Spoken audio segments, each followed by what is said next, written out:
जय माता दी। मेरे सभी प्यारे दोस्तों, मैं लक्ष्मी शर्मा बड़ों को चरण स्पर्श, छोटों को प्यार और बराबर वालों को दिल से नमस्कार करती हूँ।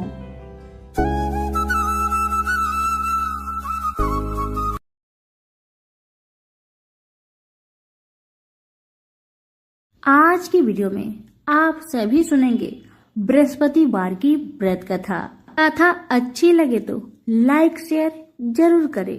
तो आइए सभी मिलकर बोले बृहस्पति देव की जय हो। कथा। भारत वर्ष में एक प्रतापी और दानी राजा राज्य करता था। वह हर रोज गरीबों और ब्राह्मणों की हमेशा सहायता करता था। लेकिन यह बात उस राजा की पत्नी को थोड़ा भी नहीं भाता था कि उसका पति दिन रात दान ही देता रहता है। उसे थोड़ा भी अच्छा नहीं लगता था। रानी ने कभी भी कोई गरीबों को दान नहीं दिया था और ना ही भगवान का पूजन किया करती थी। यहाँ तक कि रानी राजा को भी दान देने से मना किया करती थी। एक दिन की बात है, राजा शिकार खेलने जंगल में चले गए और उस समय रानी महल में अकेली थी। उसी समय बृहस्पति देव साधु का भेष धारण करके राजा के महल में भिक्षा लेने गए। साधु महाराज ने रानी से भिक्षा मांगी, लेकिन रानी ने इनकार कर दिया और कहा, हे साधु महाराज, मैं तो इस दान पुण्य से बहुत तंग आ गई हूँ। मेरा पति तो सारा धन लुटाते रहता है। मेरी इच्छा बस यही है कि मेरा सारा धन नष्ट हो जाए। ना रहेगी धन और ना मेरे पति इन धनों को लुटा सकेंगे। ना रहेगी बांस और ना बजेगी बांसुरी। यही मेरी इच्छा है। रानी के बातों को सुनकर साधु महाराज बड़ा आश्चर्य में पड़ गए। उन्होंने कहा, देवी, तुम तो बड़ी विचित्र हो। धन दौलत संतान तो सभी चाहते हैं। पुत्र और लक्ष्मी तो पापी के घर में भी होनी चाहिए। यदि तुम्हारे पास अधिक धन है तो भूखों को भोजन खिलाओ, प्यासे के लिए पियाओ बनवाओ, मुसाफिरों के लिए धर्मशालाएं खुलवाओ। जो निर्धन है अपनी कुंवारी कन्याओं का विवाह नहीं कर सकते, उनकी मदद करो, उनकी सहायता करो। ऐसे और अनेक काम हैं जिनके करने से तुम्हारा यश लोक परलोक में फैलेगा। परंतु रानी पर उपदेश का कोई प्रभाव न पड़ा। वह बोली, महाराज, आप मुझे कुछ न समझाए। मैं ऐसा धन नहीं चाहती जो हर जगह लुटाती फिरूं, बांटती फिरूं। साधु महाराज ने उत्तर दिया। साधु महाराज ने कहा, यदि तुम्हारी ऐसी इच्छा है तो तुम्हारी इच्छा पूरी होगी। तुम ऐसा करना कि बृहस्पतिवार को घर को लीपकर पीली मिट्टी से अपना सिर को धोकर स्नान करना, भट्टी चढ़ाकर कपड़े धोना। ऐसा करने से तुम्हारा सारा धन नष्ट हो जाएगा। इतना कहकर वह साधु महाराज वहां से अंतर्ध्यान हो गए। साधु महाराज ने जैसा कहा था, रानी ने बिल्कुल वैसा ही किया। केवल 3 बृहस्पतिवार ही बीते थे कि उसकी समस्त धन संपत्ति नष्ट हो गई। भोजन के लिए राजा का परिवार तरसने लगा। इसी तरह से बहुत कष्ट से समय बीतने लगा। तब एक दिन जाकर राजा ने रानी से बोला कि हे रानी, तुम यहीं रहो, मैं कहीं बाहर दूसरे देश में जाता हूँ, क्योंकि यहाँ पर सभी लोग मुझे पहचानते हैं। इसलिए मैं यहाँ पर कोई छोटा मोटा काम नहीं कर सकता। ऐसा कहकर राजा प्रदेश चला गया। वहां जाकर जंगल से लकड़ी काट कर लाता और शहर में बेचा करता था। इसी तरह से अपना जीवन व्यतीत करने लगा। इधर राजा के प्रदेश जाते ही रानी और दासी दोनों दुखी रहने लगे। एक बार जब रानी और दासी को 7 दिन तक बिना भोजन का रहना पड़ा था। तो रानी ने अपनी दासी से कहा, हे दासी, पास के ही नगर में मेरी बहना रहती है, वह बड़ी धनवान है। तू उसके पास जा और कुछ मांग कर लेकर आ, ताकि थोड़ा बहुत गुजर बसर हम दोनों का हो सके। रानी की बातें सुन दासी रानी की बहन के घर गई। जिस दिन दासी रानी की बहन के घर गई, उस दिन गुरुवार का दिन था और रानी की बहन उस समय बृहस्पतिवार की व्रत कथा सुन रही थी। दासी ने रानी की बहन को अपनी रानी का संदेश दिया, मगर रानी की बड़ी बहन ने कोई उत्तर नहीं दिया। जब दासी को रानी की बहन से कोई उत्तर नहीं मिला तो बेचारी बहुत दुखी हुई और उसे क्रोध भी आया कि रानी की बहन ने उसे उत्तर नहीं दिया। लेकिन उदास मन से दासी रानी के पास चली आई और रानी को अपनी सारी बात कह सुनाई। यह सुनकर रानी ने अपने भाग्य को कोसा। उधर रानी की बहन ने सोचा कि मेरी बहन की दासी आई थी, परंतु मैं उससे नहीं बोली, इससे वह बहुत दुखी हुई होगी। यह सोचकर बेचारी कथा सुनकर और पूजन समाप्त करके वह अपनी बहन के घर आई और कहने लगी, ए बहन, मैं बृहस्पतिवार का व्रत कर रही थी। तुम्हारी दासी मेरे घर आई थी, परंतु जब तक कथा होती है तब तक ना तो उठते हैं और ना ही बोलते हैं, इसलिए मैं कुछ नहीं बोली। कहो दासी, क्यों आई थी? दासी ने कुछ नहीं कहा, मगर रानी बोली, बहन, तुमसे क्या छिपाऊं? हमारे घर में खाने तक को अनाज नहीं था। ऐसा कहते कहते रानी की आंखें भर आई। उसने दासी समेत पिछले 7 दिनों से भूखे रहने तक की बात अपनी बहन को विस्तार पूर्वक कह सुनाई। रानी की बात सुनकर रानी की बहन ने कहा, देखो बहन, भगवान बृहस्पति देव सबकी मनोकामना को पूर्ण करते हैं। देखो, शायद तुम्हारे घर में कहीं अनाज रखा हो।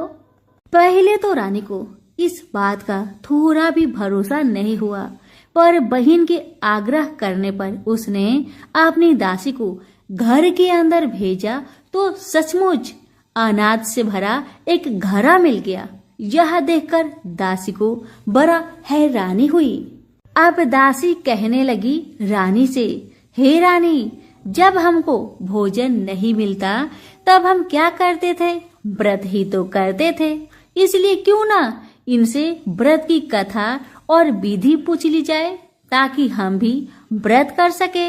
दासी की बात मानकर रानी ने अपने बहन से बृहस्पतिवार की व्रत के बारे में पूछा।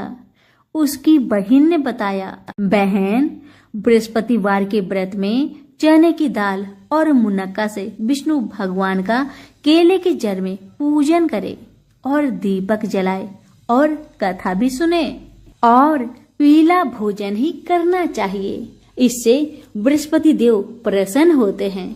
व्रत का पूजन और विधि बताकर रानी की बहन अपने घर को लौट आई। जब 7 दिन के बाद गुरुवार आया तो रानी और दासी ने गुरुवार का व्रत रखा। घुड़सार में जाकर चना और गुड़ लेकर आई, फिर उससे केले की जड़ में तथा विष्णु भगवान का पूजन किया। पर अब परेशानी यह थी कि पीला भोजन कहाँ से आए। इस बात को लेकर दोनों बहुत दुखी थे। चूंकि उन्होंने व्रत रखा था, इसलिए बृहस्पति देव उनसे प्रसन्न थे। इसलिए वे ही एक साधु महाराज का रूप धारण करके 2 थालों में सुंदर पीला भोजन दासी को दे आए। भोजन पाकर दासी बहुत प्रसन्न हुई और फिर रानी के साथ मिलकर भोजन ग्रहण किया और उसके बाद वे सभी गुरुवार को व्रत और पूजन करने लगी बृहस्पति भगवान की कृपा से उनके पास फिर से धन संपत्ति आ गई, परंतु रानी फिर से पहले की तरह आलस्य करने लगी। तब दासी बोली, देखो रानी, तुम पहले भी इस प्रकार आलस्य करती थी। तुम्हें धन रखने में कष्ट होता था, इस कारण तुम्हारा सभी धन नष्ट हो गया। और अब जब भगवान बृहस्पति की कृपा से धन मिला है तो तुम्हें फिर से आलस्य होता है। रानी को समझाते हुए दासी कहती है कि बड़ी मुसीबतों के बाद हमने यह धन पाया है, अब हमें इसलिए दान पुण्य करना चाहिए, भूखे मनुष्य को भोजन कराना चाहिए और धन को शुभ कार्यों में खर्च करना चाहिए, जिससे तुम्हारे कुल का यश बढ़ेगा, स्वर्ग की प्राप्ति होगी और पितृ प्रसन्न होंगे। दासी की बात मानकर रानी अपना धन शुभ कार्य में खर्च करने लगी, जिससे पूरे नगर में रानी का यश फलने लगा। बृहस्पतिवार व्रत कथा के बाद श्रद्धा के साथ आरती की जानी चाहिए। इसके बाद प्रसाद बांटकर उसे ग्रहण करना चाहिए। एक दिन राजा दुखी होकर जंगल में एक पेड़ के नीचे आसन जमाकर बैठ गया। वह अपनी दशा को याद करके व्याकुल होने लगा। बृहस्पतिवार का दिन था। एकाएक उसने देखा कि निर्जन वन में एक साधु महाराज प्रकट हुए। वह साधु वेश में स्वयं बृहस्पति देव थे। लकड़हारे के सामने आकर बोले, हे लकड़हारे, इस सुनसान जंगल में तू चिंता मग्न क्यों बैठा है? इसका क्या कारण है, मुझे बताओ। लकड़हारे ने दोनों हाथ जोड़कर प्रणाम किया और उत्तर दिया, महाराज जी, आप सब कुछ जानते हैं, आप तो अंतर्यामी है, मैं आपसे क्या कहूँ। यह कहकर रोने लगा और साधु को अपनी आत्मकथा सुनाने लगा। महाराज जी ने कहा, तुम्हारी स्त्री ने बृहस्पतिवार के दिन बृहस्पति भगवान का निरादर किया है, जिसके कारण रुष्ट होकर उन्होंने तुम्हारी यह दशा कर दी।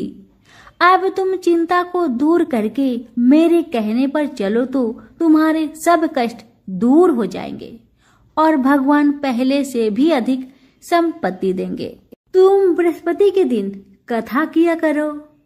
2 पैसे के चने मुनक्का लाकर उनका प्रसाद बनाओ और शुद्ध जल से लोटे में शक्कर मिलाकर अमृत तैयार करो।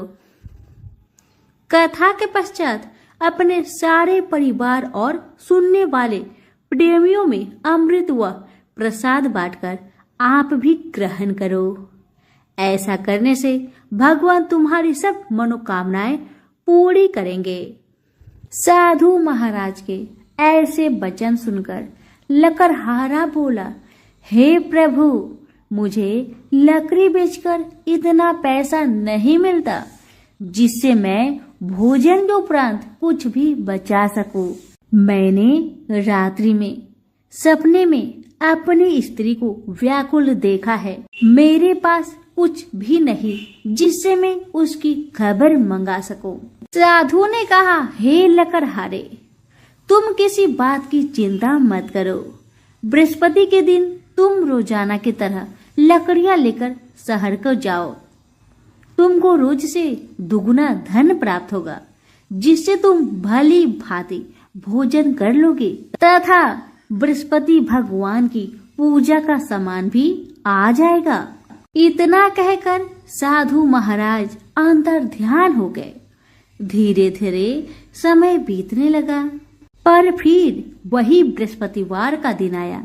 लकड़हारा जंगल से लकड़ी काटकर किसी शहर में बेचने गया। उसे उस दिन से और दिन से अधिक पैसा मिला। राजा ने चना गुड़ आदि लाकर गुरुवार का व्रत किया। उस दिन से उसके सभी कलेश दूर हुए।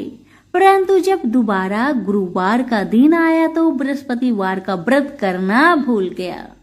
इस कारण बृहस्पति भगवान नाराज हो गए। उस दिन उस नगर के राजा ने विशाल यज्ञ का आयोजन किया तथा शहर में यह घोषणा करा दी कि कोई भी मनुष्य अपने घर में भोजन न बनाए, न आग जलाए। समस्त जनता मेरे यहाँ भोजन करने आए। इस आज्ञा को जो नहीं मानेगा उसे फांसी की सजा दी जाएगी। इस तरह की घोषणा संपूर्ण नगर में करवा दी गई। राजा की आज्ञा अनुसार शहर के सभी लोग भोजन करने गए, लेकिन लकड़हारा कुछ देर से पहुंचा, इसलिए राजा उसको अपने साथ घर ले गए और ले जाकर भोजन कराया। तो रानी की दृष्टि उस खूंटी पर पड़ी जिस पर उसका हार लटका हुआ था। वह वहां पर दिखाई नहीं दिया। राजा ने निश्चय किया कि मेरा हार इस मनुष्य ने चुरा लिया है। उसी समय सिपाहियों को बुलाकर उसको कारागार में डलवा दिया गया। जब लकड़हारा कारागार में पड़ गया और बहुत दुखी होकर विचार करने लगा कि न जाने कौन से पूर्व जन्म के कर्म से मुझे यह दुख प्राप्त हो रहा है, और उसी साधु को याद करने लगा जो जंगल में मिला था। उसी समय तत्काल बृहस्पति देव साधु के रूप में प्रकट हुए और उसकी दशा को देखकर कहने लगे, अरे मूर्ख, तूने बृहस्पति देव की कथा नहीं करी, इस कारण तुझे दुख प्राप्त हुआ है। अब चिंता मत कर, बृहस्पतिवार के दिन कारागार के दरवाजे पर तुझे 4 पैसे पड़े मिलेंगे। उनसे तू बृहस्पति देव की पूजा करना, तेरे सभी कष्ट दूर हो जाएंगे। बृहस्पतिवार के दिन उसे 4 पैसे मिले, जैसे साधु महाराज ने बताया था। तब लकड़हारे ने उन पैसे से बृहस्पति देव की पूजन की और कथा कही। उसी रात्र को बृहस्पति देव ने उस नगर के राजा को सपने में कहा, हे राजा, तुमने जिस आदमी को कारागार में बंद कर दिया है वह निर्दोष है, वह राजा है, उसे छोड़ देना। रानी का हार उसी खूंटी पर लटका है। अगर तू ऐसा नहीं करेगा तो तेरा सारा राज्य को मैं नष्ट कर दूंगा। इस तरह रात्रि के सपनों को देखकर राजा प्रातःकाल उठा और खूंटी पर हार देखकर लकड़हारे को बुलाकर क्षमा मांगी तथा लकड़हारे को योग्य सुंदर वस्त्र आभूषण देकर विदा कर दिया। बृहस्पति देव की आज्ञा अनुसार लकड़हारा अपने नगर को चल दिया। राजा जब अपने नगर के निकट पहुंचा तो उसे बड़ा आश्चर्य हुआ। नगर में पहले से अधिक बाग, तालाब, कुएं तथा बहुत सी धर्मशाला, मंदिर बन गई है। राजा ने पूछा, यह किसका बाग और धर्मशाला है? तब नगर के सब लोग कहने लगे, यह सब रानी और बांदी के है। तो राजा बहुत आश्चर्य हुआ और गुस्सा भी आया, ये सोचकर कि इतना धन दौलत कहाँ से आया मेरी गैर हाजिरी में। जब रानी ने यह खबर सुना कि राजा आ रहे हैं तो उन्होंने बांदी से कहा कि हे दासी, देख, राजा हमको कितनी बुरी हालत में छोड़कर गए थे। हमारी ऐसी हालत देखकर वह लौट न जाए, इसलिए तू दरवाजे पर खड़ी हो जा। आज्ञा अनुसार दासी दरवाजे पर खड़ी हो गई। राजा आए तो दासी ने उन्हें अपने साथ लेकर आई। तब राजा ने क्रोध करके अपनी रानी से पूछा कि यह धन तुम्हें कैसे प्राप्त हुआ? तब उन्होंने कहा, हमें ये सब धन बृहस्पति देव के इस व्रत के प्रभाव से प्राप्त हुआ है। राजा ने निश्चय किया कि 7 रोज बाद तो सभी बृहस्पति देव का पूजन करते हैं, परंतु मैं प्रतिदिन में 3 बार कहानी तथा रोज व्रत किया करूंगा। अब हर समय राजा के दुपट्टे में चने की दाल बंधी रहती तथा दिन में 3 बार कहानी कहता। एक रोज राजा ने विचार किया कि चलो अपनी बहन के यहाँ हो आते हैं। इस तरह निश्चय कर राजा घोड़े पर सवार हो अपनी बहन के यहाँ को चलने लगा। मार्ग में उसने देखा कि कुछ आदमी एक मुर्दे को ले जा रहे थे। राजा ने उन्हें रोककर कहा, अरे भाइयों, मेरी बृहस्पति देव की कथा सुन लो। सभी लोग कहने लगे, हमारा तो आदमी मर गया है, तुमको अपनी कथा की पड़ी है। परंतु एक आदमी बोला, अच्छा तुम कहो, मैं तुम्हारी कथा सुनूंगा। राजा ने दाल निकाली और जब कथा आधी हुई थी कि मुर्दा हिलने लगा, और जब कथा समाप्त हो गई तो राम राम करके मनुष्य उठकर खड़ा हो गया। आगे मार्ग में उसे एक किसान का खेत में हल चलाता मिला। राजा ने उसे देख और उससे बोला, अरे भाई, तुम मेरी बृहस्पतिवार की कथा सुन लो। किसान बोला, जब तक मैं तेरी कथा सुनूंगा तब तक 4 हड़ैया जोत लूंगा। जा अपनी कथा किसी और को सुनाना। इस तरह राजा आगे चलने लगा। राजा के हटते ही बैल पछाड़ खाकर गिर गए तथा किसान के पेट में बड़ी जोर का दर्द होने लगा। उस समय उस किसान की माँ अपने बेटे के लिए रोटी लेकर आई। उसने यह सब देखा तो अपने पुत्र से सब हाल पूछा, तो बेटे ने सभी हाल माँ को सुना दिया। अब तो बुढ़िया माई दौड़ी दौड़ी उस घोड़ सवार के पास गई और उनसे बोली कि मैं तेरी कथा सुनूंगी, तू अपनी कथा मेरी खेत पर चलकर कहना।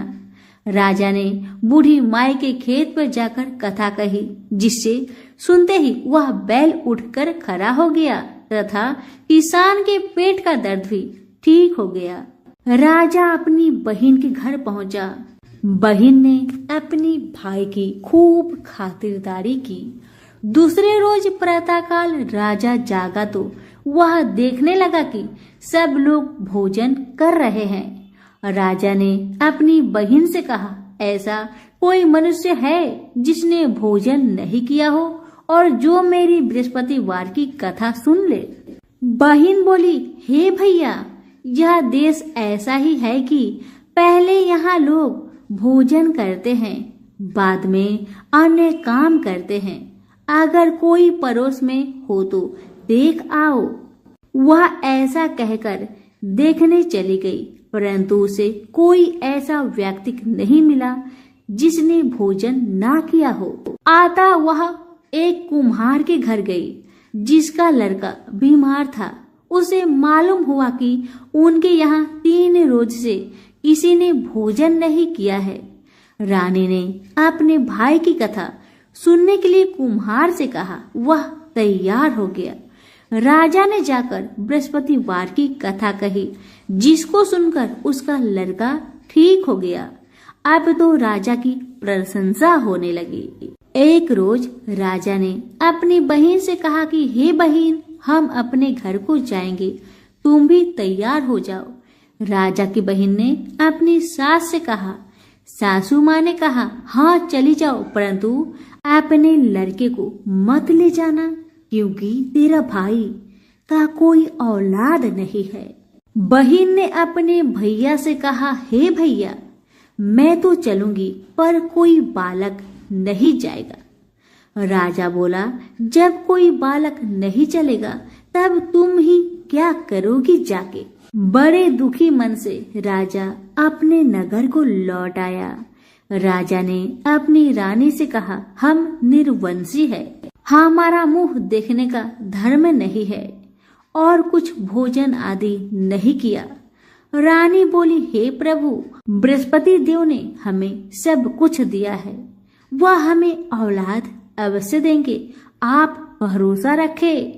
उसी रात को बृहस्पति देव ने राजा से सपने में कहा, हे राजा, उठ, तुम सभी सोच को त्याग दे, तेरी रानी गर्भ से है। राजा यह बात सुनकर बड़े प्रसन्न हुए। रानी के गर्भ से 9वें महीने में एक सुंदर पुत्र ने जन्म लिया। तब राजा बोला, हे रानी, स्त्री बिना भोजन के रह सकती है, पर बिना कहे नहीं रह सकती। जब मेरी बहन आए तुम मुझसे कुछ मत कहना। रानी ने सुनकर हाँ कर दिया। जब राजा की बहन ने यह शुभ समाचार सुना तो बहुत प्रसन्न हुई तथा बधाई लेकर अपने भाई के यहाँ आई। तभी रानी ने कहा, घोड़ा चढ़कर तो नहीं आई, गधा चढ़ी आई। रानी की यह बात सुन राजा की बहन बोली, भाभी, मैं इस प्रकार न कहती तो तुम्हें औलाद कैसे मिलती। बृहस्पति देव ऐसे ही हैं, जैसी जिसकी मन में कामनाएं हैं सभी को पूर्ण करते हैं। जो सद्भावना पूर्वक बृहस्पतिवार का व्रत करता है एवं कथा पढ़ता है अथवा सुनता है या दूसरों को सुनाता है, बृहस्पति देव उसकी सभी मनोकामना पूर्ण करते हैं। और भगवान बृहस्पति देव सबकी सदैव रक्षा करते हैं। संसार में जो मनुष्य सद्भावना से भगवान का पूजन व्रत सच्चे हृदय से करते हैं तो उसकी सभी मनोकामनाएं पूरी जरूर करते हैं। जैसी सच्ची भावना से रानी और राजा ने उनकी कथा का गुणगान किया तो उनकी सभी इच्छाएं बृहस्पति देव जी ने पूर्ण किया। इसलिए पूर्ण कथा सुनने के बाद प्रसाद लेकर जाना चाहिए। हृदय से उसका मनन करते हुए जयकारा बोलना चाहिए। तो सभी प्रेम से बोलिए, बृहस्पति देव की जय हो, विष्णु भगवान की जय हो।